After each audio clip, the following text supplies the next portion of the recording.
tardes a todas, a todos, compañeros, audiencia del presente, presentes, del futuro, que escuchen esto más adelante.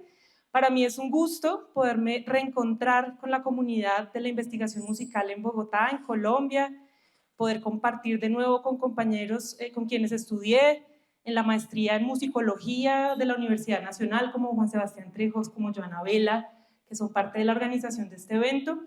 Así que para mí es un gusto estar acá, gracias a ustedes también por estar acá. Y el propósito de hoy es poderles justamente compartir el trabajo que vengo desarrollando cuando me gradué de la musicología, de la maestría en musicología, y entré en 2017 a ser docente en la maestría en músicas colombianas de la Universidad El Bosque. Bueno, esta invitación vino para que fuera la profesora del Sistema Sonoro del Caribe, de prácticas y de ensambles. Entonces, una gran pregunta en términos de cómo puedo transferir, cómo puedo enseñar estas diversidades tan enormes que existen en Colombia en términos de formatos, músicas, historias, contextos, prácticas, saberes, bailes, que son ese entramado que me convocaba para enseñar a músicos profesionales estas músicas y orientarlos en el desarrollo de sus proyectos de investigación-creación, que es el área, el terreno de donde, digamos, surge y en donde se construyen las tesis de grado dentro de la maestría en músicas colombianas. Entonces, esto que ustedes ven allá es el primer semestre, los contenidos del primer semestre, los espacios de práctica y los temas que abordamos en primer semestre, que recogen algunos de estos formatos del Caribe, como la música de gaita, los bailes cantados es una categoría enorme, entonces dentro de esos bailes cantados el bullerengue y bueno, la tambora y otros temas que ustedes pueden ver ahí, cimentando la práctica desde el músico como multiinstrumentista, acercándose a los tambores, acercándose a las gaitas. Y este es el segundo semestre, entonces en ese segundo ya con unas bases interpretativas se amplía la cantidad de temas, ¿cierto?, que abordamos en el énfasis en interpretación que en ese momento existía, ahora están fusionados los énfasis con composición. Entonces, otros temas, otros ejes temáticos, otras grandes preguntas, microuniversos de creación de contenidos, de práctica y de investigación, como el vallenato, la cumbia sabanera, el millo, el sexteto, las músicas de San Andrés y Providencia, músicas indígenas, etcétera, etcétera, que hacían parte como de esta apertura del abanico de temas y de posibilidades para trabajar dentro del aula y presentar este sistema sonoro del Caribe sin pretensiones de abarcarlo completo en un año, imposible, de lo enorme que es y pues de la profundidad que tiene. Entonces, justamente para poderle dar profundidad y sentido a este proceso de formación de músicos, nos hacemos preguntas importantes que nos han interpelado también en nuestros procesos de relación con estas músicas de transmisión oral. Por ejemplo, pues, ¿cómo es posible formar intérpretes con énfasis en músicas de transmisión oral del Caribe sin acercarlos a los territorios, músicos de tradición oral, a sus lenguajes y pedagogías? ¿Acaso en las aulas y dentro de la ciudad podríamos entender las narrativas y prácticas de las músicas que emergen fuera de ella? ¿Qué le puede aportar el viaje y el intercambio intercultural a un músico que se está formando como investigador creador y que le puede aportar a las comunidades la visita de músicos profesionales formados en la academia? ¿Qué fenómenos suceden en este encuentro musical en zonas rurales, en donde los músicos de tradición oral son los maestros de la maestría en músicas colombianas? ¿Cómo se puede fortalecer el apoyo y la red de relaciones en torno al respeto y la valoración no solo de las músicas, sino de los músicos de transmisión oral y sus territorios dentro de la academia? Para poder darle, digamos, un escenario de desarrollo a todas estas preguntas importantes, creamos, hicimos real un espacio, digamos, un componente obligatorio, un componente más de este currículo que les presenté al principio, que es un trabajo de campo.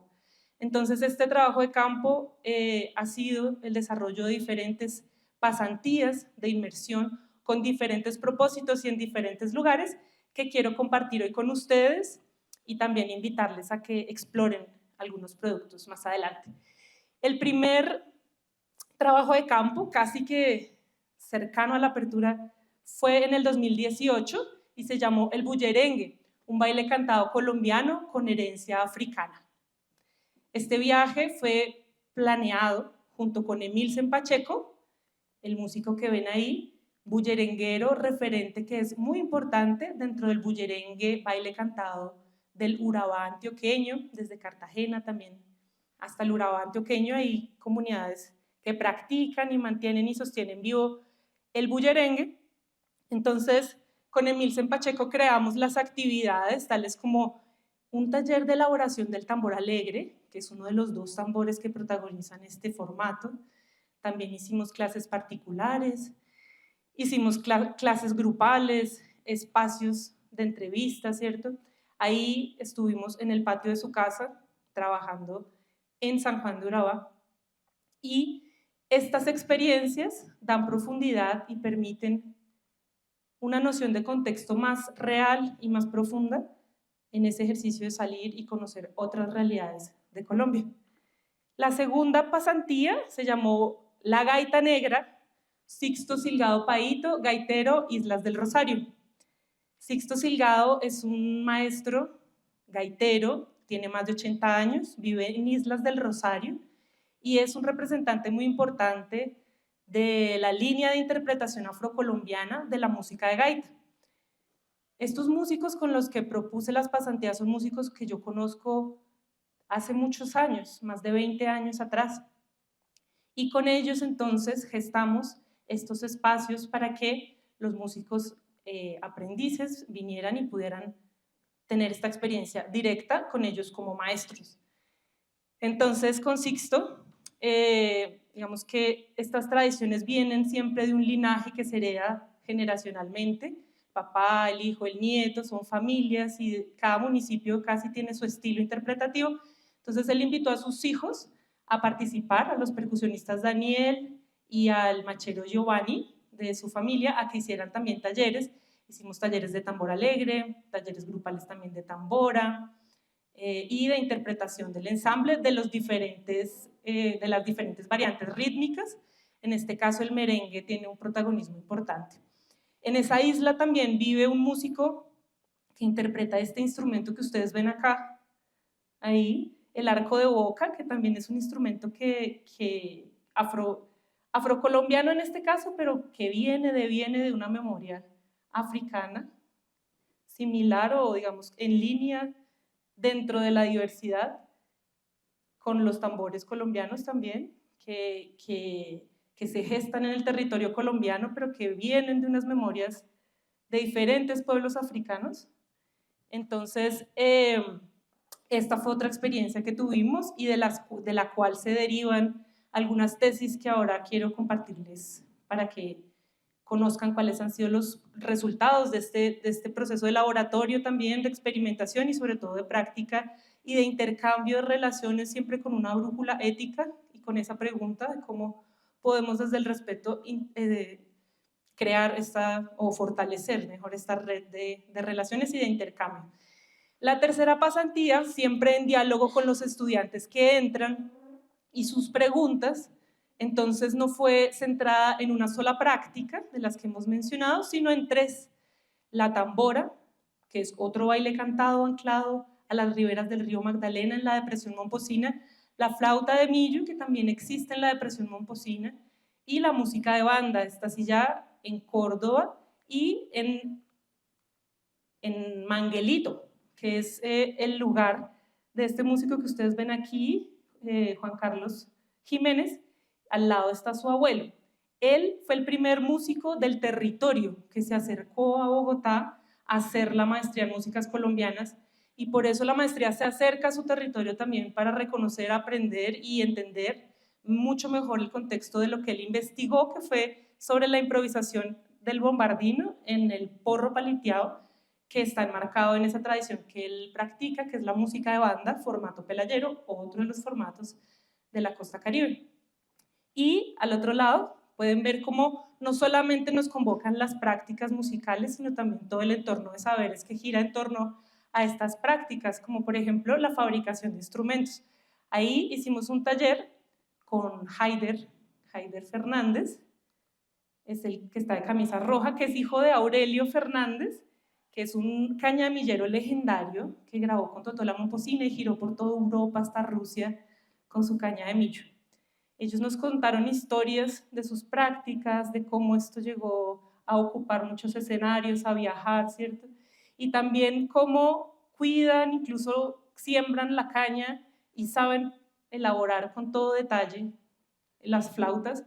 Y también nos hicieron pues un taller inicial para la interpretación de esta flauta de millo con pedagogías propias, que también es como lo interesante de este intercambio con músicos del territorio.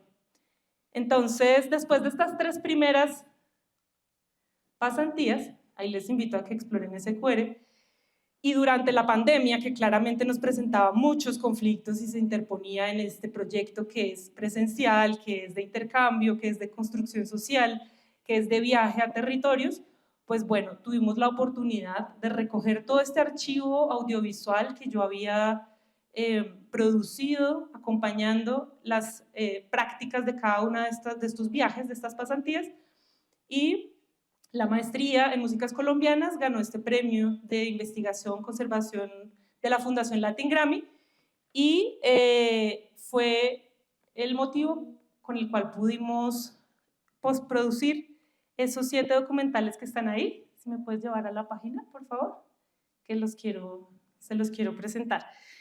Entonces, en documentales, eso ahí bajamos. Listo, entonces esos 7 documentales recogen esas experiencias de esas 3 primeras pasantías que les acabo de mencionar. El primero es sobre la construcción de instrumentos y se recoge 10 minutos del proceso de construcción del tambor alegre con Emilsen Pacheco en San Juan de Urabá y 10 minutos del proceso de construcción de la caña de millo con Haider Fernández en Botón de Leiva. El segundo se llama El rol del cantador en las músicas tradicionales, una charla con el maestro Ángel María Villafañe. Ángel María Villafañe también es un maestro que tiene más de 80 años y que revitalizó la tambora en el municipio de Barranco de Loa. Y ahí nos cuenta su historia, nos cuenta cómo aprendió, también podemos ver parte de esas prácticas que tuvimos también en el patio de su casa. El tercer capítulo se llama La flauta de millo y la gaita en las músicas tradicionales, 2 flautas muy distintas que hacen parte de este sistema sonoro. Entonces, en la primera parte, Haider nos enseña, aquel que quiera empezar a hacer sonar esa caña de millo, cómo puede empezar a acercarse a las melodías. Siempre esa transmisión a través de la oralidad es clave, del ver, del estar, del oír y del hacer. Ahí está esa clase, y también las clases particulares con el maestro Sixto Silgado, donde se pueden ver también los recorridos de los dedos, ¿cierto? Porque en ese instrumento salen las notas en diferentes posiciones, entonces se vuelve muy importante cuál es el recorrido de ese gaitero para su estilo de interpretación, porque como les mencioné, cada gaitero, cada familia, cada municipio tiene su estilo. El cuarto capítulo, la relación del músico con su entorno y la influencia de este en sus canciones. Claramente que no es posible abordar estas músicas sin su contexto. Siempre es su contexto, la música en su contexto, lo que permite el abordaje de estas músicas. Entonces, en ese video se visibiliza cómo, además, también son sistemas bioculturales en donde interactúan los músicos para la creación con las aves, con el río, con la pesca, con sus labores en el campo. El siguiente se llama El rol de la oralidad en los procesos de aprendizaje en las músicas tradicionales. Y acá el abuelo de Juan Carlos, que les conté de Manguelito, de la música de banda, nos cuenta su historia, cómo era conformar un grupo de música de banda en su época. Les tocaba hacer jornales, trabajar, mandar a hacer instrumentos, a veces los estafaban, una cantidad de historias y dificultades por las que él tuvo que pasar para poder empezar a hacer música de banda, y cuenta cómo primero tocaba pito, cabeza de cera y luego clarinete, y ahí hay una clara, digamos, transferencia, relación y influencia de todas estas músicas a la música de banda. Entonces, esa historia la cuenta ahí Joaquín Pablo, y está también recogido el taller que hicimos de percusión sobre el porro paliteado con percusionistas expertos de ese municipio.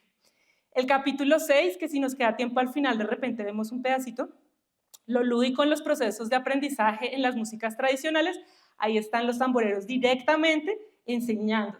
Entonces pueden entrar y ver cómo Nane Daniel Silgado enseña la música de gaita, o cómo Emilsen Pacheco enseña el bullerengue sentado, la chalupa y el fandango. Y por último, el proceso de inmersión de los músicos de ciudad en las prácticas rurales. Ahí se puede ver pues todo el fenómeno de ese encuentro, cómo escuchan los músicos de allá, cómo tocan los de acá, qué pasa cuando se encuentran, cuáles son esas preguntas, ¿no? Siempre la práctica es muy importante. Bueno, ahora sí volvemos a la presentación, por favor. Esos son como los productos de las 3 primeras.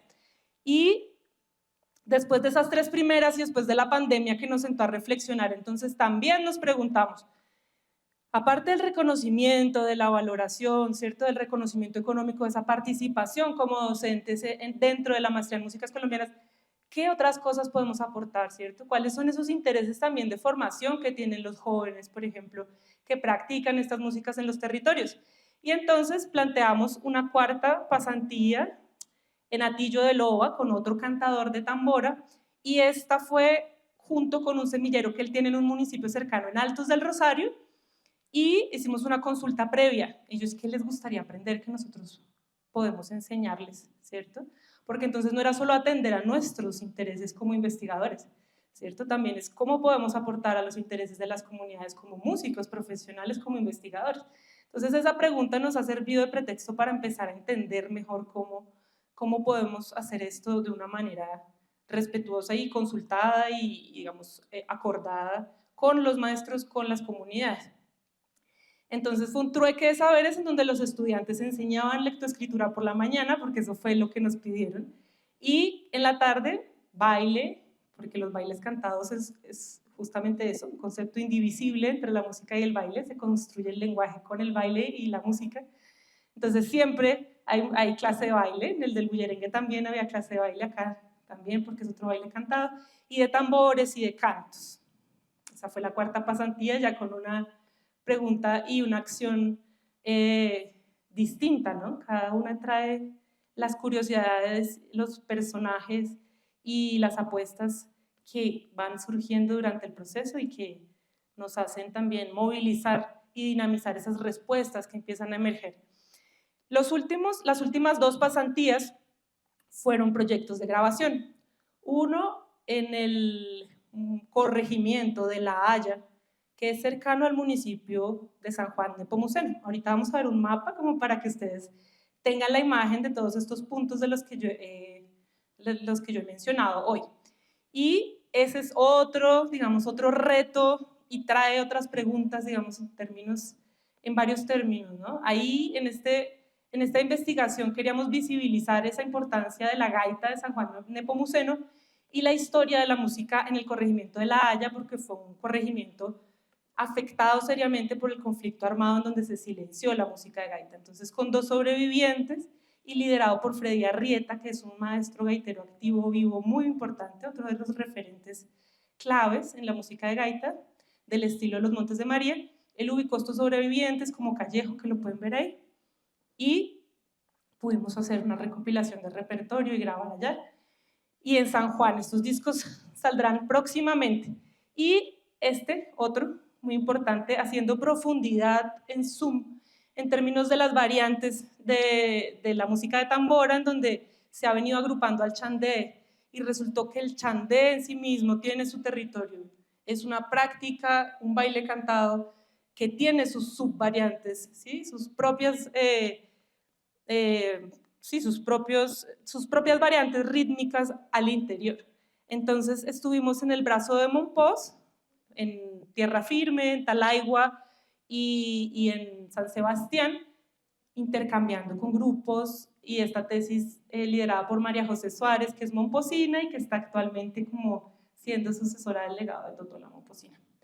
Ese disco también saldrá próximamente, son prototipos y vías de gestión que tampoco existían, que hemos articulado a través de la práctica. Este es el mapa de esto que hemos hablado hoy. Acá arriba está, empecemos acá, San Juan de Urabá en el Urabá, Isla Grande el segundo, tercero entonces fue Mixto, Barranco de Loba, Botón de Leiva y Manguelito en Córdoba. El cuarto, dijimos entonces otra vez allá Depresión Momposina, Tillo de Loba. Y el quinto arriba, San Juan de Pomuceno, ustedes pueden ver ahí los Montes de María. Y La Haya, corregimiento cercano, bien metido en el monte. Allá estuvimos el quinto. Y el sexto es lo que ustedes ven aquí arriba, Talaigua Viejo, Tierra Firme y San Sebastián, que es el brazo de Mompox, el brazo de arriba, no el de Loba, que es el de abajo, sino el de arriba, de esa isla de Mompox. Entonces, bueno, esos son los trabajos que hemos hecho hasta ahora. Estas son las tesis también que les invito a revisar, que son un poco como el desarrollo de las preguntas de cada uno de los estudiantes que han participado en la maestría y que han querido desarrollar sus tesis de grado en relación a las músicas del Sistema Sonoro del Caribe. Hay muchísima diversidad en los resultados, casi que cada individuo lleva su proceso de formación como músico y también sus preguntas y sus procesos de aprendizaje y de creación con eso nuevo o con eso que quiere profundizar, y han salido proyectos muy, muy diversos. De interpretación en la guitarra, de improvisación en el bombardino, de profundización sobre algunos músicos específicos, de creación de técnicas expandidas, puestas en escena, performance. También tenemos, digamos, la posibilidad de que estos resultados no sean solamente como una monografía, en algunos casos son podcasts, o son videos, o son puestas en escena. En todos los casos, el producto de conocimiento también es la música que crean ellos, es decir, es como la parte más importante, porque es maestría en música. Entonces, ahí, digamos, se intenta equilibrar esa difícil balanza, esa difícil relación entre la investigación y la creación. Así que muchas gracias. Si tienen preguntas, son bienvenidas. Aquí estoy muy atenta. Y también